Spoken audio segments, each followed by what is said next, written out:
Κυρίες και κύριοι, χαίρετε. Είδαμε πολύ πρόσφατα την απόπειρα δολοφονίας του πρώην Προέδρου της Αμερικής, του Ντόναλντ Τραμπ. Όλος ο κόσμος διερωτήθηκε γιατί οι μυστικές υπηρεσίες δεν τον κάλυψαν όπως έπρεπε στην ώρα τους. Όλοι αναρωτηθήκαμε τι συμβαίνει με αυτό. Είδαμε ότι επί 4 το λιγότερο λεπτά αυτός ο τύπος εκεί πέρα με το σνάιπερ ήταν έτοιμος να πυροβολήσει τον Πρόεδρο. Μάλιστα κάποιοι μάρτυρες μιλάνε για 5 λεπτά και πάνω. Και παρόλα αυτά οι μυστικές υπηρεσίες έκαναν πως δεν άκουγαν, πως δεν καταλάβαιναν, έλεγαν στους πολίτες ότι όλα είναι υπό έλεγχο και αφού πυροβόλησε τον Πρόεδρο, αμέσως, εφόσον γνώριζαν που είναι ο στόχος, τον σκότωσαν.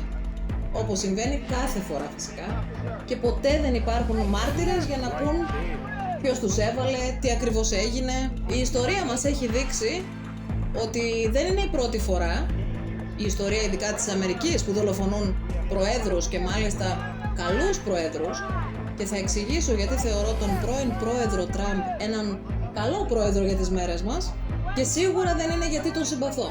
Θα εξηγήσω παρακάτω. 4 πρόεδροι δολοφονήθηκαν στην Αμερική.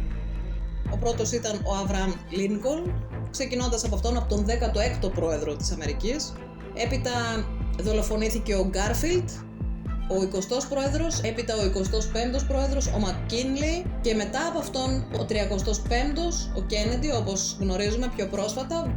Βέβαια αυτές ήταν οι δολοφονίες που πέτυχαν, γιατί υπήρχαν και πάρα πολλές απόπειρες δολοφονιών που απέτυχαν σαν αυτή του Τραμπ. Όπως με τον Φόρντ, με τον Ρέιγκαν, τον Μπούς και άλλους. Και με εμάς ακόμη στην Ελλάδα με τη δολοφονία του Ιωάννη Καποδίστρια, που ήταν ένας τρομερός κυβερνήτης, υπηρέτησε ακόμη και το Υπουργείο Εξωτερικών της Ρωσίας, που προσελήφθη και έφτιαξε το Σύνταγμα της Ελβετίας, την οποία πήγα και πρόσφατα και πραγματικά θαύμασα. Άνθρωποι που πραγματικά άφησαν ιστορία και που ο τόπος τους, όπως ήταν φυσικό, δεν τους εκτίμησε. Διότι ουδής προφήτης εν το τόπο αυτού. Να φανταστείτε, η αφορμή για τη δολοφονία του Λίνκολν, όπως λέγεται, ήταν επειδή ήταν κατά της δουλείας. Να ρωτήσω εσείς, τι νομίζετε, ποιοι είναι αυτοί που θέλουν να δολοφονήσουν έναν άνθρωπο που πρεσβεύει κάτι, ας μην τον ψηφίσουν. Έτσι δεν είναι? Υποτίθεται ότι έχουμε δημοκρατικές διαδικασίες. Φοβούνται φυσικά πάρα πολύ ότι θα βγει όλο αυτό το σύστημα το οποίο γνωρίζουμε ότι υπάρχει. Το φοβερό είναι ότι οι πρόεδροι, εάν δεν κάνω λάθος, έτσι, αν κάνω λάθος γράψτε μου στα σχόλια, ήταν όλοι ρεπουμπλικανοί. Αυτοί οι αριστερίζων δημοκράτες που ο Θεός να τους κάνει, που είναι κατά της βίας, που είναι υπέρ της ειρήνης, της ελευθερίας κτλ. Τι γίνεται με αυτούς? Τώρα θα μου πεις, δεν είναι πλέον τα πράγματα τόσο ξεκάθαρα. Τώρα τα έχουν κάνει και λίγο γκρι και συμφωνώ.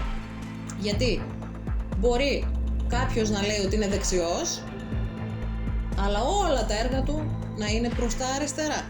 Και αυτό το βλέπουμε, το είδαμε και συνεχίζουμε να το βλέπουμε ξεκάθαρα στις μέρες μας.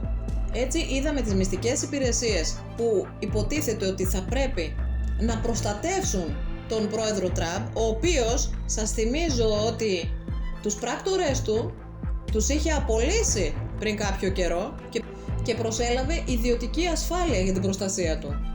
Αλλά τώρα τι μπορεί να συμβαίνει?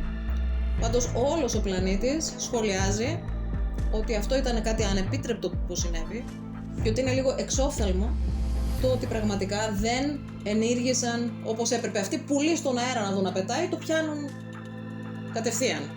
Κοιτάξτε πώς μίλησαν κάποιοι μάρτυρες για το πώς έγινε το γεγονός. He's crawling. And next thing you know, I'm thinking to myself, why is Trump still speaking? Why have they not pulled him off the stage?